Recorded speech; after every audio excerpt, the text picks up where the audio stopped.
치유하며 박수 크게 쳐. 할렐루야. 하나님 말씀 누가복음 1장 봅시다. 누가복음 1장.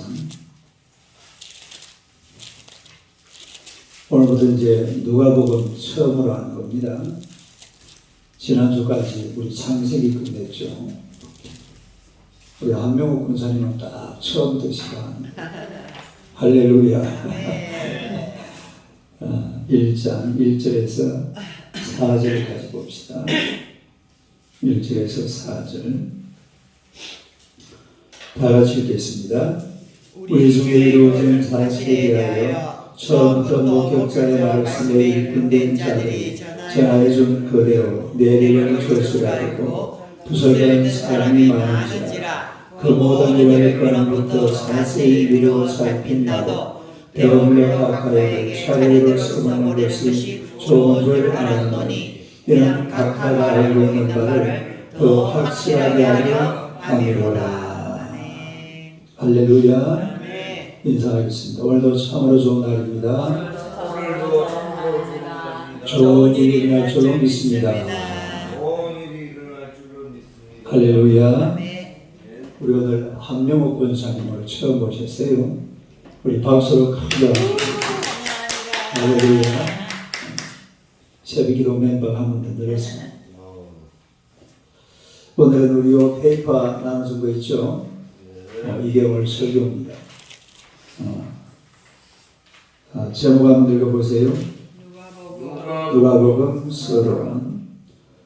누가복음은 사도 시대로부터 전해져 온 것으로서 예수님의 생애를 가장 완벽하게 묘사하는 기록이다. 구세주의 탄생으로부터 시작하여 생애를 충분히 소개하기 위하여 계획된 것이다. 누가복음은 다른 복음서보다도 아주 자세하게 사건 하나하나가 기록되어 있는 것을 우리가 볼 수가 있고, 또 다른 공관복음서 또 이 사복음서에 없는 이런 내용들이 많이 기록되어 있는 것을 보게 됩니다. 오늘은 서론인데 한번 읽어보시고 또 집에 가서 한번 읽어보시면 돼요. 1번 제목 읽어보세요. 저자. 사모님부터 한번 읽어보세요. 교회의 공통된 증언으로 따르면 이방인 의사이며 바울의 동역자였던 누가가 제3복음서에 저자였다고 한다. 누가복음과 사도행전의 밀접한 관련성은 두 책의 저자가 동일 인물이었음을 보여준다. 두 저자는 모두 동일한 사람 곧 데오빌로에게 서신으로 보내진 것이다. 누가복음은 누구에게 보내진 것이다? 데오빌로. 따르게 데오빌로.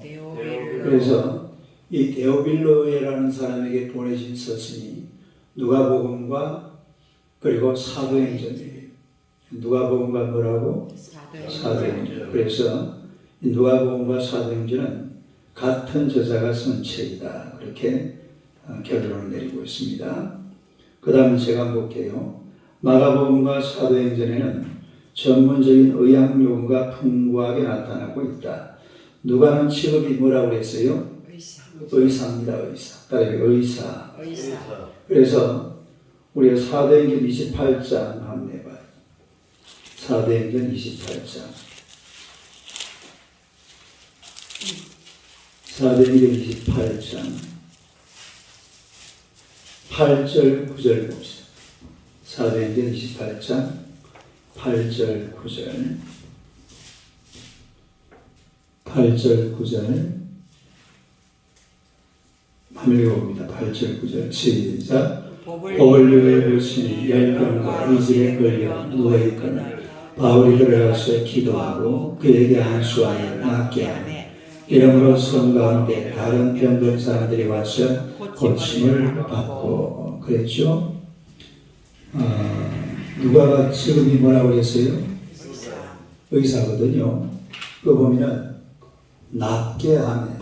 8절에 보니까 그에게 안수하여 낫게 하네. 따르게 낫게 하네. 낫게 하며. 이 말은 헬라어로 이렇게 돼요. 한번 봐봐요. 이아오마이.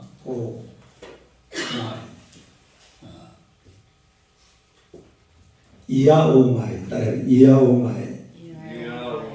요거는 낳는데 어떻게 낳는 거냐면 기적적으로 낳는 것을 말해요. 어떻게 낳아요? 기적적으로. 고쳐가고 적어놨죠. 낫게 하며 낳는데 이 이아오마이는 기적적인 치료. 이거 할 때에 따르면 이아오마이. 요런 헬라어 원어에 그렇게 되어 있습니다. 그 다음에 그 9절 봐봐요. 9절에 보면 또 뭐라고 그랬어요? 고침을 받고. 따르면 고침을 받고. 이 앞을 보세요. 요거는 데라 퓨오. 따르면 데라 퓨오. 요거는 일반적인 치료. 무슨 치료? 일반적인 치료. 요거는 이제 병원에 가서 의사들이 치료하는 걸 말할 때에 테라피오, 따르면 테라피오요. 근데 일반 사람들은 이 용어를 몰라요. 뭔 소리인지 알겠어요? 일반 사람들은 이런 용어들을 이 용어하고 이 용어를 구분해서 쓰는 법을 모릅니다. 특히 그 갈릴리 슬람고등학교 야간 중퇴하신 분 누구예요? 베드로. 이 베드로 같은 이 불황무식 분들은 이런 용어 자체를 몰라요. 그런데 누가 보면은 따르면 이아오마이, 베라퓨오, 이게 사도행전에도 나오지만은 누가 보면 이게 계속 반복해서 기록이 되거든요. 그러니까 누가복음과 사도행전은 기록자가 같고 그 사람의 직업은 뭐다? 의사다. 의사는 우리가 성경에 보는데 의사는 누구밖에 안 나와요? 누가밖에 없어요. 골로새서 4장 11절 같은 데 보면은 그래서 이 저자를 누가라 그렇게 얘기를 하는 겁니다. 그 다음에 정원사님요 한번 읽어봐요. 저자는 부터 해가지고 저자. 그 헬라어 써난 거 밑에. 예. 저자는? 네, 그렇죠. 저자는 이방인 개종자였는데 아마도 바울이 그의 사역 초기에 바나바와 함께 일했던 안디옥 교회의 일원이었을 것이다. 사도행전 16장 10절에 우리라는 대명사가 사용된 것으로 봐 저자 누가는 후에 드로아에서 바울과 합류하여 빌립보까지 그와 동행하였고 추측컨대 바울이 예루살렘을 방문하는 동안 빌립보에 머물러 있었던 것 같다. 그는 빌립보에 돌아온 바울과 함께 예루살렘으로 되돌아갔으며 바울은 그곳에서 체포당하여 감옥에 갇혔다. 그 후에 바울이 가이사라에서 반자유의 몸이 되자 누가는 바울과 동행하여 로마에 갔다. 예, 그 보면은 우리라는 말이 있어요. 따르면 우리. 그러니까 사도행전에 보면은 우리라는 말. 다시 말해서 바울과 누군가 우리는 단수입니까 복수입니까? 우리는 단수입니까 복수입니까? 복수잖아요. 그러니까 우리 하면은 나와 당신이에요. 근데 그 우리라는 말 할 때에 당신은 바울입니다. 당신은 누구라고? 근데 이제 나는 누구냐? 내가 바로 누가라 이 말이에요. 그래서 누가는 이 바울이 사역하는 그 현장 곳곳을 같이 이렇게 다니고 있는 이런 장면을 우리가 볼 수가 있습니다. 안 집사님 그 다음 읽어보세요. 바울은 2번 위에 잘 안 보여요? 제가 읽습니다. 바울은 그의 서신들 속에서 3번 누가에 대해 언급하고 있는데 그중 2번은 누가를 가리켜 뭐라고 그랬죠? 사랑을 받는 의원. 따라합시다. 사랑을 받는 의원. 그냥 누가는 직업이 뭐라고 하십니까? 의사라 이 말이죠. 이라 불렀으며 또 한 번 말하기를 두 번째 투옥당한 자신과 끝까지 함께 있었던 마지막 친구였다고 하였다. 그래서 누가복음의 저자는 누구다? 누가다. 누가 누가를 썼느냐? 누가가 썼다. 아멘. 할렐루야. 자, 그 다음에 2번 제목 읽어보세요. 누가복음의 자료. 누가복음의 자료. 누가복음의 자료. 우리 김승남 선생님하고 읽어봐요. 읽어보세요.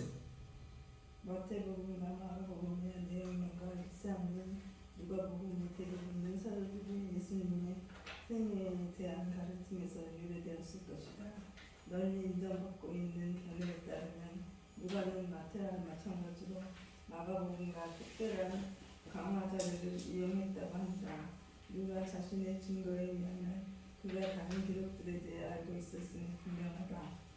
그리스도의 탄생과 관련된 사건들에 대한 교회복음은 관점과 맛같이 세세한 면에 있어서 마태의 그것들과 다르다. 이게 무슨 얘기냐면은 누가는 다른 어떤 그 자료를 참고했다. 그 누가복음을 쓰는데 그냥 혼자서 자기가 다 쓴 것이 아니라 뭘 참고했다? 자료들을 참고를 해가지고 누가복음을 썼다라는 것을 알 수가 있습니다. 그 다음에 우리 김영미 집사님 한번 읽어보세요.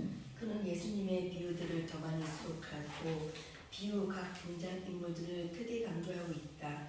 부활에 대해 기록하면서 엠마오 도상에서의 사건을 소상하게 소개하고 있다. 그는 이러한 독특한 기사들을 목격자들로부터 수집했음에 틀림없다. 왜냐하면 그는 그가 묘사한 사건들의 현장에 직접 있지 않았기 때문이다. 복음서의 첫 머리에서도 그는 자기가 그렇게 했음을 밝히고 있다.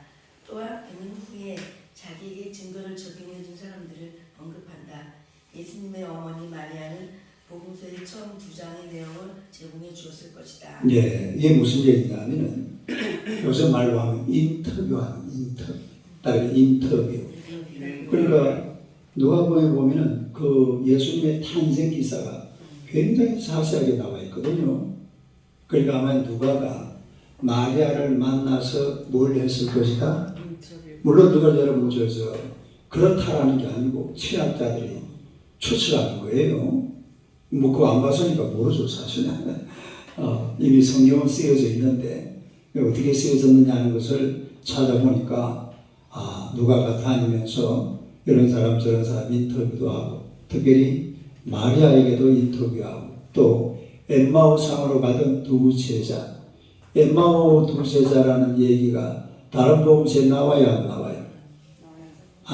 그 살짝 나오기는 나와요. 마음에. 그런데 자세하게 안 나와요. 그런데 자세하게 기록한 이런 것들이 다른 기사들과 다르다라는 거죠. 그 다음 또 사모님 읽어보세요. 막달라 마리아. 막달라 마리아와 헤롯의 증직인 구사의 아내 요한나와 다른 여인들이 그에게 자신들의 기억을 이야기해 주었을 것이다. 만약 누가가 바울이 가이사랴 속에 갇혀있는 동안에 팔레스틴 지방을 여행했다면 그는 예수께서 전파하시고 가르치신 것을 직접 들었던 수많은 사람들과 만나 이야기할 수 있습니다. 맨 마지막에 잘 전개가 되어 있죠. 그는 예수께서 전파하시고 가르치는 것을 직접 들었던 누구? 수많은 사람들과 만나서 뭐 할 수 있다? 그러니까 이야기할 수 있다. 이야기하면서 무슨 내용인지 들었다 이 말이죠. 인터뷰도 하고 그랬다라는 것입니다. 그 다음에 3번 제목 기록연대 전문사님 읽어보세요. 3번 기록연대 사도행전이 갑작스럽게 끝나고 있는 점으로 미뤄보건대 누가는 바울이 로마에서 2년간 투옥된 끝 무렵에 그의 글을 끝맺은 것 같다. 사도행전 서론에 나타난 바와 같이 만일 누가복음이 사도행전보다 먼저 기록됐다면 그것은 늦어도 로마에서 감옥생활을 끝났던 62년 이전에 기록되었음에 틀림없다. 아마도 누가는 바울과 함께 사역하던 10년 동안 복음서 기록에 필요한 자료를 수집했을 것이다. 예, 그러니까 AD 62년에 바울 사도가 한번 추록을 하거든요. 감옥에 있다가 밖으로 나와요. 그 전에 쓰여졌다면은 그 다음에 이제 얘기가 나오죠. 우리 한 권사님 한번 읽어보세요. 그리고 로마 여행 바울과 함께 팔레스타인을 떠나기 전에 그것을 가이사랴의 그 친구인 뒤에 친구인 데오빌라에게 보냈을 것이다. 만일 그렇다면 누가복음은 보다 일찍 주 58년에 기록되어 수 있었을 것이다. 예루살렘의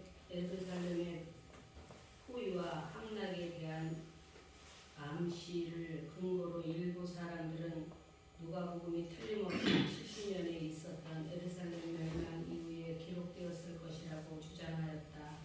그러나 우리가 누가복음 21장의 내용이 예언이며 누가는 장래에 대한 예수님의 말씀을 단순히 기록한 것뿐이라는 사실을 고려한다면 그러한 결론은 불필요한 것이 된다. 그러니까 이제 이 연대가 보면은 한 67 내지 8 이렇게 잡는 사람들이 있어요.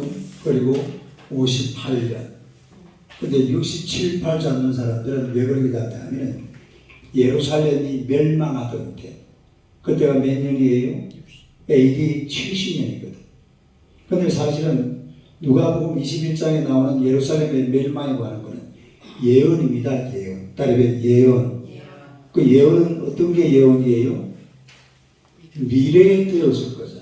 그 연대를 그대로 따지면 안 되죠. 그래서 58년으로 잡고 있다. 그런 얘기입니다. 자, 그 다음에 근데 이런 건 사실은 여러분이 잘 몰라도 돼요. 따르면 몰라도 된다. 옆 사람 한번 쳐다봐요. 알면 더 좋다. 시작. 몰라도 되지만 뭐가 좋아요? 알면 더 좋고. 집에 가서 줄을 빡빡 쳐가면서 빨간 줄 쳐가면서 다시 한번 읽어봐요. 한번 하고 나면 10년 뒤에 이런 얘기 듣거든요. 그 다음에 4번 봅시다. 제목 읽어보세요. 기록된 장소. 안집사님 읽어보세요. 기록 장소를 알 수 있는 단서는 성경 안에 전혀 없다. 한 전승에 의하면 누가복음은 헬라의 아덴에서 기록되었다고 본다. 다른 견해에 의하면 제작 장소가 누가의 친구들이 살았던 뜻한 수리아의 안디옥일 것이라고 한다. 가장 타당성이 있는 듯한 견해는 가이사라를 기록 장소로 보고 있다.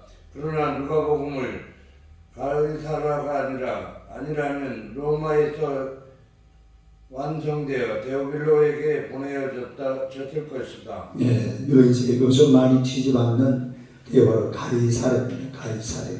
따르면 가이사랴. 가이사랴는 이 이스라엘에 있는 그런 도시였죠. 지금은 제가 그 가보니까 완전히 다 무너져가지고 아무것도 없어요.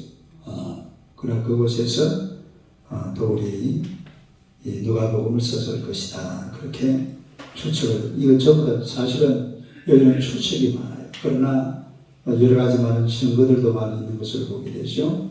자, 그 다음에 5번 제목 수시님 김성남 성도님 읽어보세요. 대학은 높은 지위에 있는 이방인이었을 것이다. 누가는 데오빌라에게 가카라는 칭호를 사용했는데 이 말은 그의 기록에서 로마 관리들에 대해서만 사용하는 것이다. 누가 1장 3절. 예. 1장 3절과 사도행전 1장 1절. 사도행전 1장 1절에 1절 두 개의 언급을 제외하고는 그에 관해 직접적으로 알 수 있는 것은 아무것도 없다. 그는 기존한 기독교인으로서 그의 새로운 신앙에 대해 더 많은 것을 알고자 했다. 누가의 그들은 그를 지성적인 신앙인으로 만들기 위해 의도된 것이었다. 그러니까 각하라는 말은 누구한테 쓰는 말이에요? 높은 분들, 우리가 뭐 대통령 각하 뭐 이렇게 하듯이 높은 분들에 쓰는데 아마 이 데오빌라라는 사람이 로마의 아주 높은 지위에 있는 그런 분이었을 것이다. 그런데 앞을 보세요. 이 데오이 원래 그 헬라어에 보면은 데오빌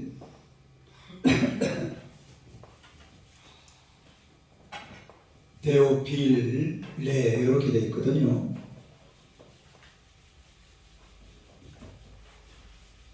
따라해 데오빌레. 데오빌레. 여기 이제 데오빌레인데 이거는 무슨 말이냐면은 데오스 플러스 그 다음에 필레오 이런 뜻이. 따라해 데오스 필레오. 필레오. 데오스가 뭐예요? 하나님. 하나님. 필레오는 사랑하다 이 말이에요. 왜 사랑하는데 무슨 사랑이냐면은 친구 간의 사랑을 말하는 거예요. 친구지간의 사랑.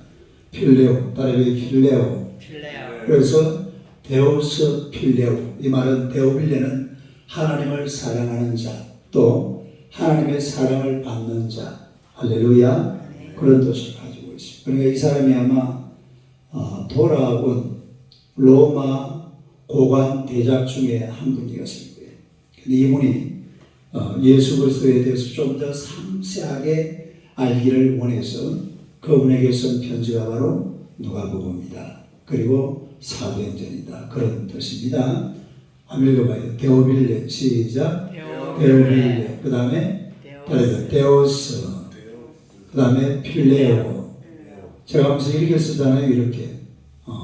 이게 뭐라고? 이겁니다.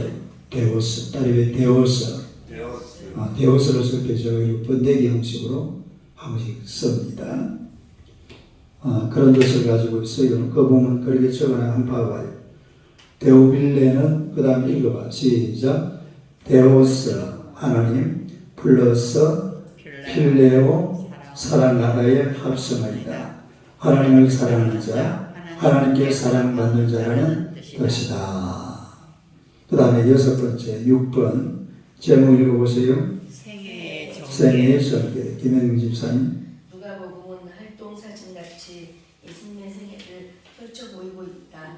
그것은 예수님의 계보와 탄생에서 시작하여 순환에 이르는 그의 공생애를 다루고 부활에서 절정에 도달한다. 그러니까 누가복음은요, 이 예수님의 생애를 굉장히 자세하게 아주 세밀하게 이렇게 쭉 적어가는 것을 볼 수가 있습니다. 그러니까 의사가 머리가 좋아요, 세리가 머리가 좋아요. 말이 이상해. 의사가 머리가 좋아요, 세리가 머리가 좋아요. 근데 어느 시대나 의사들이 이 지능이 뛰어나. 누가 지능이 뛰어나요? 의사들이 원래가 지능이 뛰어나요. 어느 시대든지. 그러니까 사실은 누가라는 사람은 의사이기 때문에 이 사물을 묘사하는데도 굉장히, 그리고 누가가 쓴 누가복음의 헬라어가 굉장히 고급 헬라어예요. 그리고 고급 헬라어. 다른 분들에 비해서 상당히 고급적인 언어를 많이 사용하는 그런 것을 본다. 이런 얘기죠. 자, 마지막 7번 제목 읽어보세요. 메시지의 요약. 사모님 읽어보세요. 누가복음의 메시지는 예수님께서 삭개오에게 하신 다음의 말씀으로 요약될 수 있다. 같이 읽어봐요. 인자에 온 것은 잃어버린 자를 찾아 구원하려 함이라. 누가복음 19장 10절. 구세주 되시는 예수님의 품성과 목적을 밝히는 것이 이 책의 중심 주제이다. 누가복음에서 나타난 예수님의 활동과 가르치심은 인간을 죄에서 건져내고 생명과 희망으로 이끄시는 일에 집중되어 있다. 예수님의 기적과 비유 및 교훈과 활동들은 그의 구원의 능력과 의지를 예증하고 있다. 예, 그러니까 누가복음의 주제는 우리가 잘 아는 대로 인자에 온 것은 누구를 구원하러 왔다? 잃어버린 자를 찾아서 구원하러 왔다. 그러니 모든 인간을 죄에서 건져서 생명과 희망으로 이끌고자 하는데 집중되고 있습니다. 그 다음에 권사님 읽어보세요. 정 권사님. 예수님을 인자로 표현하는 것은 그의 인성과 모든 사람에 대한 긍휼을 강조하는 것이다. 그분은 이방을 비추는 빛이요 이스라엘 영광이셨다. 예, 그 짧은 패러그라프인데 예수님을 뭐라고 표현했다고? 인자. 따르게 인자. 인자가 뭐예요? 해석해봐요. 사람의 아들이잖아. 사람의 아들. 그런데 그 사람의 아들이 바로 누구를 표현하는 겁니까? 성경에 나오는 모든 인자는 그 대상이 있습니다. 누구예요? 예수 그리스도입니다. 예수 그리스도. 그래서 예수님을 표현하는 것은 그의 인생과 모든 사람들에 대한 긍휼을 강조하는 것인데 그분은 같이 한번 읽어봐요. 시작. 이방을 비추는 빛이요 이스라엘의 영광이셨다라고 정리를 하고 있습니다. 그 다음에 한 권사님 한번 읽어보세요. 누가는 이방인 그리스도인으로서 히브리 백성을 통한 하나님의 계시를 길이 이해함과 동시에 율법 곧 첫 언약에 포함되지 않은 자들에 대한 따뜻한 정을 가지고 이 글을 쓰고 있다. 그가 기록한 복음서는 진실로 세계적이며 보편적이다. 마태복음이 다윗 자손에 관한 복음이요 마가복음이 하나님의 아들에 관한 복음이라면 누가복음은 모든 사람들의 구주에 관한 복음이다. 즉 그분은 가난한 자와 부자의 구주시요 남자와 여자의 구주이시며 유대인과 이방인 그리고 좋은 자유인의 구주이시다. 누가복음의 이러한 특징은 각 메시지마다 분명히 나타나고 있다. 잃은 양과 잃은 드라크마와 잃은 아들 탕자의 아름다운 비유들을 우리에게 전해준 이가 누가이다. 오직 누가복음에서만 우리는 선한 사마리아인에 대한 놀라운 비유를 찾아볼 수 있다. 또한 자기 집 문 앞에서 고통을 당하는 거지를 박대하다가 회개하기에는 때가 너무 늦어 음부에 떨어져서 몸부림치며 괴로워하는 부자에 대해 말하는 이도 다름 아닌 누가이다. 예, 그 보면은 이 누가복음에는 다른 복음서에 없는 얘기들이 많이 나오죠. 예를 들어서 요 나와 있잖아요. 이런 양 탕자 이야기, 또 선한 사마리아인 이야기, 이런 얘기들은 다른 복음서에 없는 이야기들, 그런 이야기들이 쭉 등장합니다. 다시 말해서 이 누가복음은 온 인류를 위한 메시지다 이 말이에요. 누구를 위한 메시지? 온 인류를. 마태복음은 유대인들, 다윗의 자손, 마가복음은 하나님의 아들에 관한 복음, 그러면 누가복음은 그야말로 모든 사람들이 구주 되시는 예수 그리스도에 대해서 말씀하고 있다, 그런 얘기입니다. 마지막 패러그래프 다 같이 한번 읽어봐. 시작. 예수님만이 모든 민족과 모든 민족, 모든 열방, 모든 계급을 구원할 수 있는 유일한 구주이시다. 할렐루야. 아멘. 얼마나 좋아요. 오늘 시간이 더 많이 갔다. 10분이 더 갔는데, 이 다 읽으니까 10분이 더 갔는데, 아무튼 앞으로 여러분들이 이 지금 누가복음부터 이제 오늘부터 강의를 시작하면은 언제 끝날지 모릅니다. 지금부터 하여튼 누가복음에 대해서 자세하게 새벽마다 이렇게 쭉 풀어갈 테니까 공부하는 거예요. 공부. 뭐 하는 거예요? 성경은 공부가 은혜가 돼요. 뭐가 된다고? 그 사람 쳐다봐요. 열심히 공부합시다. 열심히 공부합시다. 한 번 더 쳐다봐요. 나는 열심히 공부할 끼인데 니는 왜 할 끼고. 시작. 나는 열심히 공부할 텐데 그 왜 한답니까? 열심히 한답니까? 열심히 한답니까? 할렐루야. 하여튼 누가복음에 대해서 오늘 하여튼 새벽부터 이제 내일부터 쭉 한번 강의를 나갈 것인데 이 성경을 통해서 큰 은혜를 누리는 여러분 되시기를 주님의 이름으로 축원합니다. 기도하겠습니다.